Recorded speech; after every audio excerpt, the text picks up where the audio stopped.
சஸ்திகாவும் அற்புத விளக்கின் இரகசியமும். வெயில் தகிக்கும் ஒரு மதிய வேளை.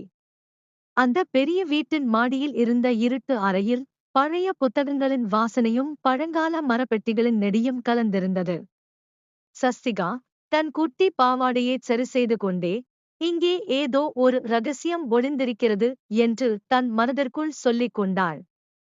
அவள் ஒரு பழைய இரும்பு பெட்டியை திறந்தபோது, அதன் அடியில் ஒரு நீலநிற பட்டு துணியால் சுற்றப்பட்ட ஏதோ ஒன்று மின்னியது. எடுத்துப் பார்த்தால் அது ஒரு விசித்திரமான பித்தளை விளக்கு.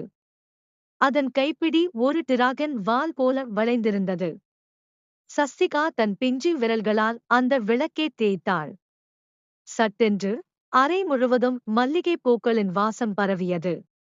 விளக்கிலிருந்து நீல நிறப்புகை கிளம்பி மெல்ல மெல்ல ஒரு உருவமாக மாறியது. அது ஒரு ராட்சத உருவம் அல்ல, மாறாக ஒரு குட்டி மேகம் போல மென்மையான, சிரித்த முகத்தைக் கொண்ட ஒரு மாயாவி ஜீனி. 3 வரங்கள். ஜீனி தட்டையான ஒரு மேகத்தின் மேல் அமர்ந்து கொண்டு, வணக்கம் சஸ்திகா. உன்னுடைய கருணை உள்ளத்தை நான் அறிவேன். உனக்கு 3 வரங்கள் தருகிறேன். எதை வேண்டுமானாலும் கேள் என்றது. 1. சாக்லேட் உலகம். சஸ்திகா முதலில், ஜீனி, எனக்கு சாக்லேட் மற்றும் ஐஸ்கிரீமால் ஆன ஒரு தோட்டம் வேண்டும் என்றாள். நொடி பொழுதில் அவள் முன் சாக்லேட் ஆறுகளும் மிட்டாய் மரங்களும் தோன்றின. சஸ்திகா ஆசை தீர உண்டாள்.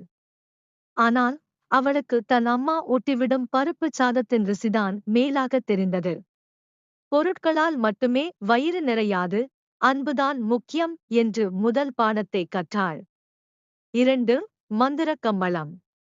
எனக்கு உலகம் முழுவதையும் சுற்றிப் பார்க்க வேண்டும் என்றாள். ஜீனி ஒரு வண்ணமயமான மந்திரக் கம்பளத்தை கொடுத்தது. சஸ்திகா இமயமலையின் பனிச்சிகரங்களையும் அமேசான் காடுகளையும் பார்த்தாள். ஆனால் அங்கெல்லாம் கஷ்டப்படும் சில குழந்தைகளையும் வாடிய முகங்களையும் கண்டபோது அவள் உள்ளம் வருந்தியது. 3. உன்னதமான வரம். கடைசி வரத்தைக் கேட்கும் நேரம் வந்தது. சஸ்திகா கண்ணை மூடி யோசித்தாள். ஜீனி, எனக்கு எதுவும் வேண்டாம். ஆனால் உலகில் பசியால் யாரும் அழக்கூடாது. எல்லா குழந்தைகளிடமும் அன்பும் விளையாட இடமும் இருக்க வேண்டும். அதுவே என் வரம் என்றாள். ஜீனி ஆச்சரியத்தில் மௌனமானது. சஸ்திகா, உன்னை போன்ற ஒரு சிறுமி இவ்வளவு பெரிய விஷயத்தை யோசித்தது எனக்கு பெருமையாக இருக்கிறது. உன் வரம் அப்படியே பலிக்கும் என்று